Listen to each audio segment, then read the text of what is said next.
Hey there everybody, it's Mark Curley. I'm back with another how to draw video.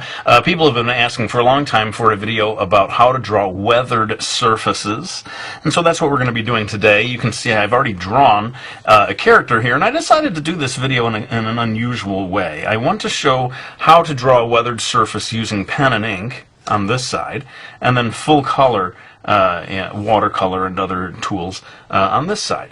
So what I'm going to do is begin by drawing the wall in very rough form, and this is not a video about how to draw a wall.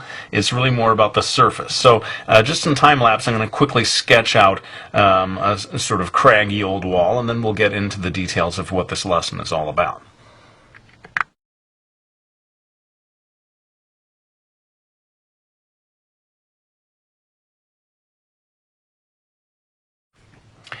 Okay, so I didn't want to go too much further with that, but you can see basically I've put in a wall back here, and my idea is to have two broken, sort of exposed surfaces here where you're going to see the brickwork underneath. And just as a general principle, not just for this lesson, but for anything, always a good idea to use reference, to check out photo reference or draw from life when possible. I find over the years that the most important thing for me is to stop winging it as an artist. And don't think, well, I'll just draw this from memory. I can remember basically what it looks like. Well, no. Nobody, unless you have a photographic memory, can remember exactly what something looks like. So you sort of owe it to yourself to look at a photo or look at real life as source material. So, enough of that. Let's go ahead and zoom in, and I'm going to start working on the pen and ink section of this wall, but I want to zoom in to give you a little tighter details on things.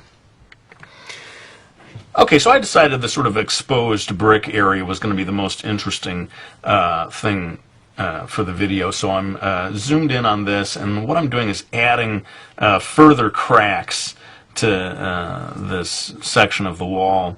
And believe it or not, I did actually look at photo reference of what real cracks in a real wall look like, to make sure that I wasn't overdoing it or underdoing it, trying to keep things realistic. Now, like I said, this is mainly going to be pen and ink. In fact, it's going to be entirely pen and ink over on this section. And that presents a challenge, I must say, as an illustrator. I always feel when I am restricted completely to only pen and ink, which is to say stark black and white, that I am drawing with kind of one hand tied behind my back. I'm a guy who's a little bit hooked on adding tone to stuff, and when you see my published graphic novels, Brody's Ghost, Mickey Falls, you will see that there's sort of ample use of gray tones, which, generally speaking, very hard to add by way of pen and ink. I use a program called Photoshop to do that for my purposes. But let's get on to doing the actual inking here, and I'm sure people will be curious about what I'm using. It is a Micron Pigma 03 is the actual tip that I'm going to be using, which is fairly fine without being super hyper fine pointed. People seeing earlier ones of my videos may recall that I have used as thick as 08, which is really quite thick, as my main inking tool. One of the nice things about doing a weathered surface like this, especially for those of you, and I've heard people say, I find it very hard to control my hand and make really smooth lines. Well, that actually will help you when you draw a weathered surface, because you want it to be shaky. I mean, sometimes I will almost deliberately see what I'm doing there, cause my hand to shake a little bit uncontrollably to create an exaggerated line. So actually, for people who have that problem of not being able to draw super smooth lines, maybe you want to always be drawing weathered surfaces. That's your way out of it. People say, hey man, your lines are never straight. And you're like, dude, that is an artistic choice. Will you just get with it? In any case, finishing off, and I'm keeping these lines quite thin and kind of spidery as I add ink here. And I want to quickly get to more of the aspect of adding surface texture to the drawing. And so I'm just quickly doing some of the brickwork here. Again, not worrying about getting everything perfect, although you did see that I drew some initial lines that were, using a ruler. I think it is, if you want it to look like convincing brickwork, you might as well measure these things to some degree, make sure the distances are the same. But okay, we've got this in place, and now I can start to add a little bit of surface detail weathering. Like I said, when you're doing things strictly with pen and ink, it is a challenge to create the sense of tone without, actually being able to create true tone. What you're doing is adding little dots. This is my approach anyway.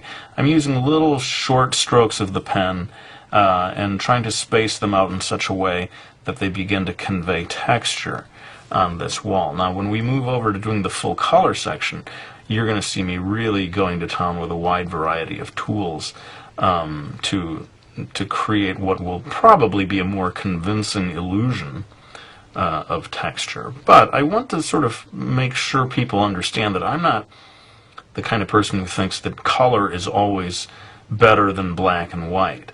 A lot of really beautiful illustrating is done entirely in black and white, and indeed just with this pen and ink approach. So don't feel that, and also look at the manga industry is really built on the beauty of black and white. Now, part of that is sort of an economical decision, that if you print something in black and white, it's less expensive than if you make it full color. But I think we can all agree that if you took Death Note and colorized it, I don't know if it's going to look better. In fact, you may mess it up, right? I mean, part of the beauty of that artwork is in its very black and whiteness. Now, I'm doing a series now of vertical lines to add tone to these bricks. I would not say that I am attempting to create texture at this stage on these bricks. This is really more just adding tone. Now notice as I add these vertical lines, it's kind of beginning to obscure the actual lines between the bricks, making it a little harder to see that brick pattern. So I'm going to go back in now and add a little more thickness to the lines down here to make sure that still pops and is readable as brickwork. And now, like I said a moment ago, that this is mainly just tone. Now we can get into the realm of adding little extra lines here and there that begin to convey weathering on these bricks. And indeed, the whole process of creating a weathered surface is, for me anyway, as long as I'm doing pen and ink, going to come down to short strokes of the pen like this, or dots even. I've seen people do incredible illustrations that are composed entirely of dots. I'm going to move over to do one more section of the pen and ink, but then I want to pretty quickly move on to the color part of this video, because there's going to be a lot more to talk about in that section. But let's do just a little more pen and ink work. All right, so I'm just going to quickly show you a couple of things here in which I add a technique that I love to use for weathered surfaces. Now, I'm imagining that they're sort of bolts or nails hammered into the walls, or hammered into this wall at regular intervals. And I like the idea of there having been rust, and you see this in real life, of course, when there are metal objects attached to the surface of a wall. I will add these sort of streaks of rust that, on rainy days or whatever, have begun to form.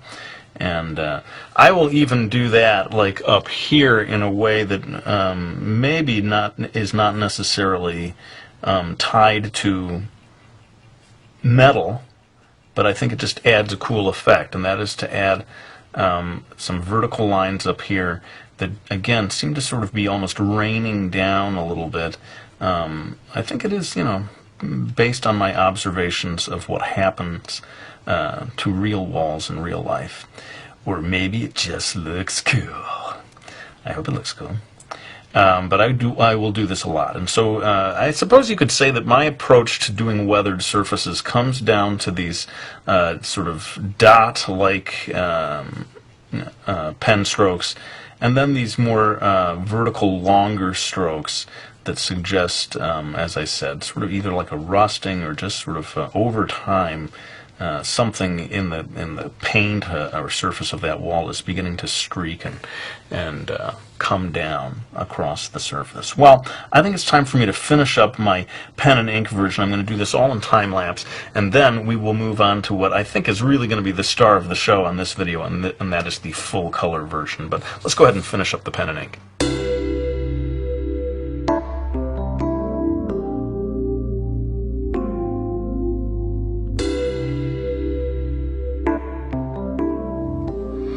Alright, so I've moved over to the section that I'm going to color in here. I'm using watercolors, and I'm going to begin by doing something quite simple. So simple, in fact, I'll just do it all in time-lapse. I'm going to put down what we call a wash, a simple, very light layer of color, and that will give us something to build on. So let's get to it.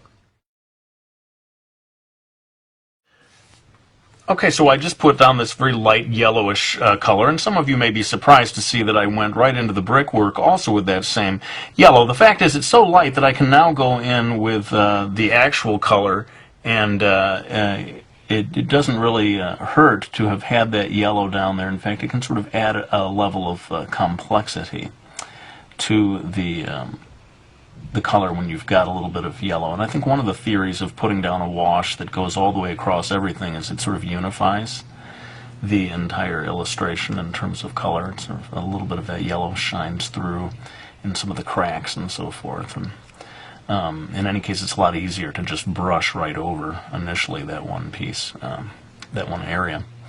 But I'm going to go ahead and zoom in just a little more because I feel like we're maybe still at too much of a remove for you to see the details of the brushwork and so forth. So let's go ahead and refocus the camera. Okay, so now what I'm going to do is go in with a slightly darker but still kind of washed out color to begin adding slightly different bits of color throughout the wall. And the more of this you do, the more solid your surface will eventually look.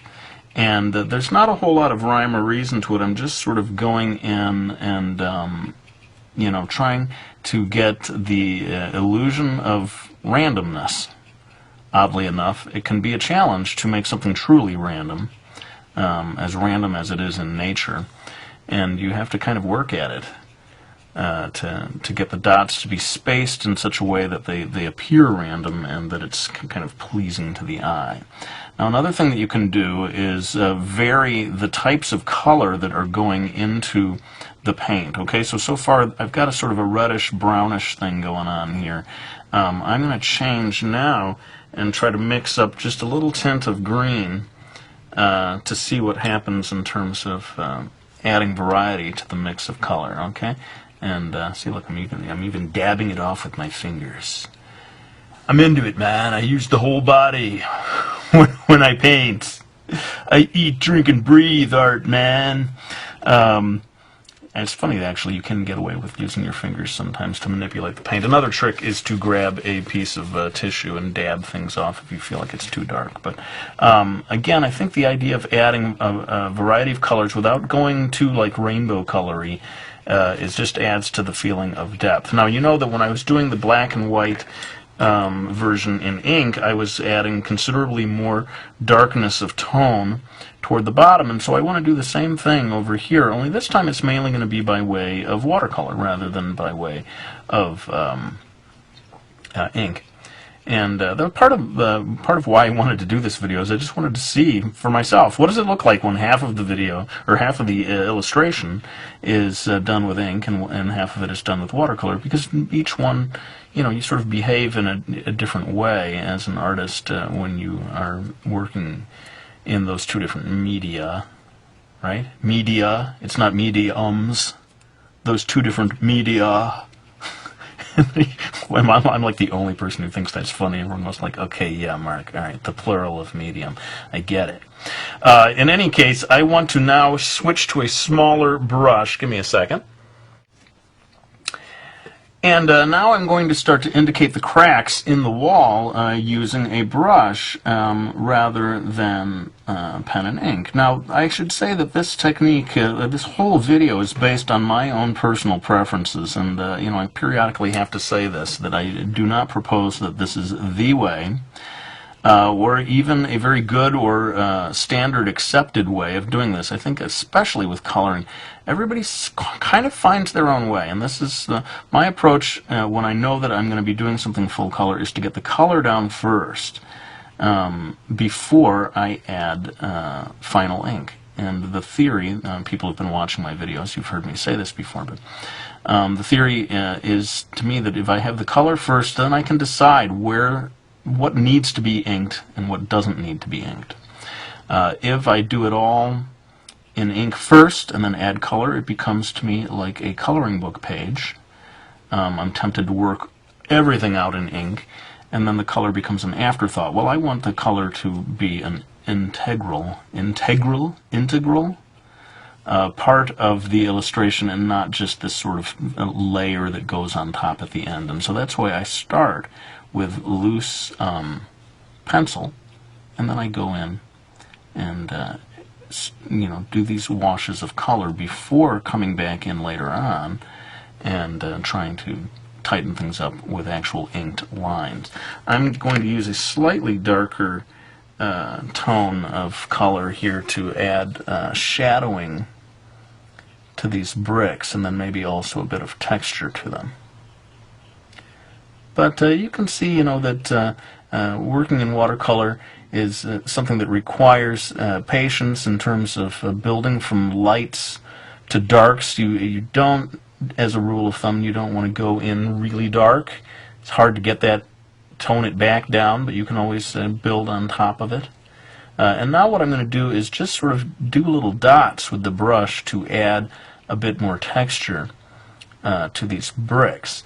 And sometimes, you know, this is sort of like a grayish, brownish kind of dark color. You can actually just go on to the rest of the wall and use that exact same color for adding texture over here. I hope this is showing up on the video. But I want to also show you how, and I'm going to switch to more of like a rusty color, and I hope I'm not overdoing the red here, but I wanted to show you how you can also render that feeling of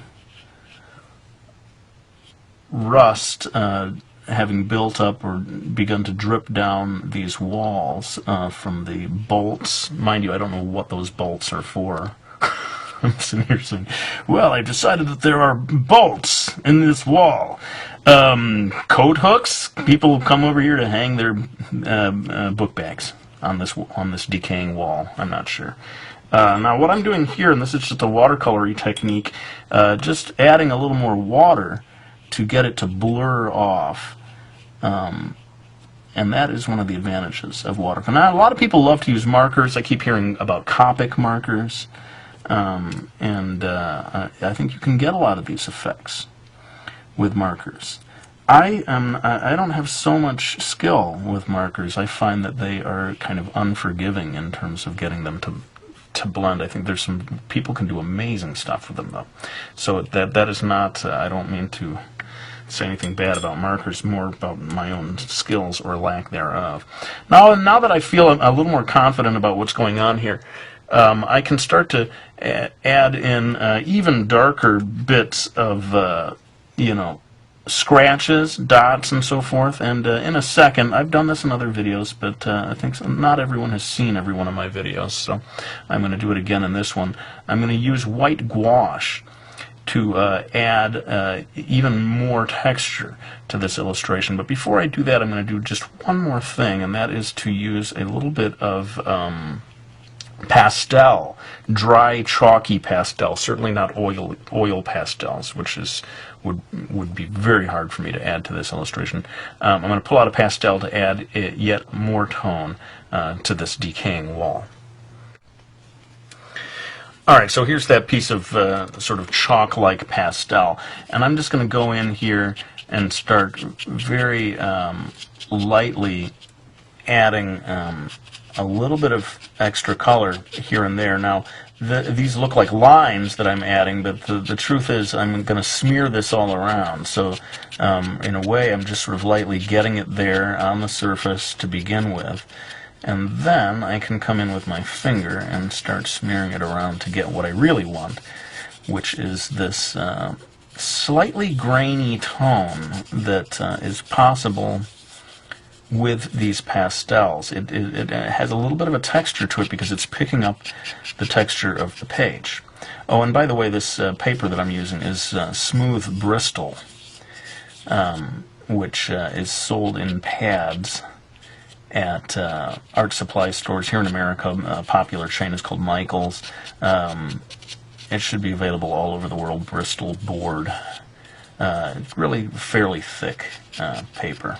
Cardstock like kind of quality. But you can see I'm just sort of adding this in, smearing it as I go to get an added layer of depth to this. And now we're finally going to move on to what I think is one of the coolest effects, and that is to use that white gouache to create a sense of little pock marks in the wall. So let me go ahead and pull out my white gouache and we'll get to that part.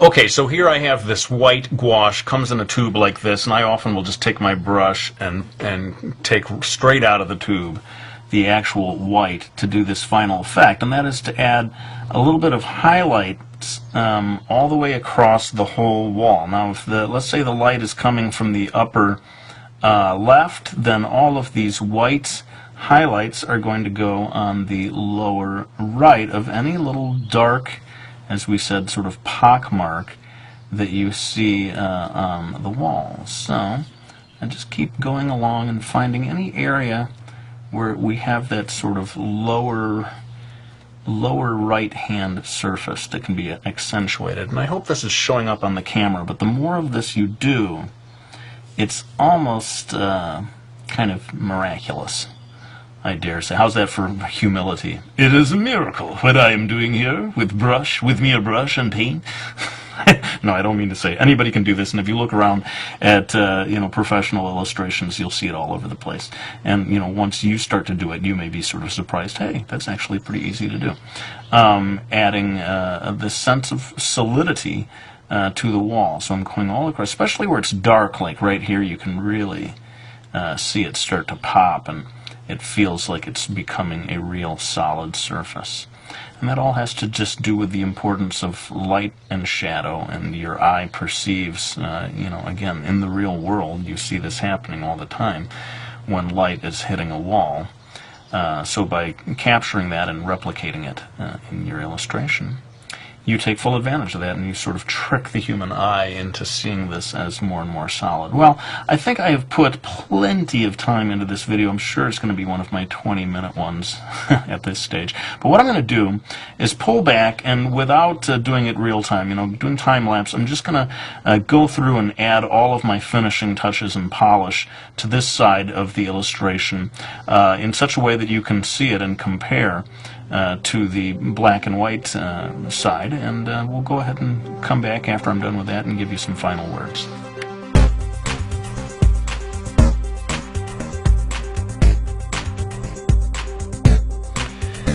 Alright, well, you can see that I went quite minimal with my inking on this, just to kind of show you that with my approach, the color can really do most of the work for you, and so you don't really necessarily need to bog it down with a lot of inking at the last step. Everyone finds their own way of doing these things, but I do hope you found this video useful, and if you liked this approach in which I showed you both black and white and color in a single video, please let me know. I could certainly do more of them. And of course we have my little tribute to Mastering Manga.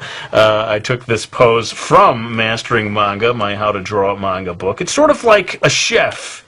If he doesn't eat at his own restaurant, can you really trust him as a chef? Well, hey, I'm using my own drawing book here, so hopefully that means you can trust me. Thanks so much to anyone who gets that book or Brody's Ghost. We got 3 books in the series. Miki Falls, 4 books in that series. I greatly appreciate your support. But let's go ahead and lay down the pen. I hope you found this video useful, and I'll be back with another one real soon.